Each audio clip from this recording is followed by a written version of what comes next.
आज चाहिँ हामी यहाँ इलामको सन्तकपुर भन्ने ठाउँमा चाहिँ हामी के ठाउँमा दिँदा यो ढाप पोखरी भन्ने ठाउँको यो चियाबारीमा आएको छौँ। यहाँ हाम्रो वरिष्ठ कलाकार सञ्जय साम्पाङ हुनुहुन्छ। उहाँको गीतहरू धेरै नै चलिसकेको छ। युट्युबमा हेर्नु हुँदैन फ्लप गीतहरू युट्युबमा खासै छैन, फ्लप सङहरू मात्रै गाउनुहुन्छ उहाँले। अनि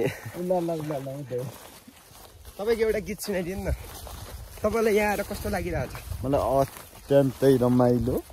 यस्तो ठाउँ चाहिँ तपाईँ योलाई चिया भन्दो रहेछ है, this is T you know.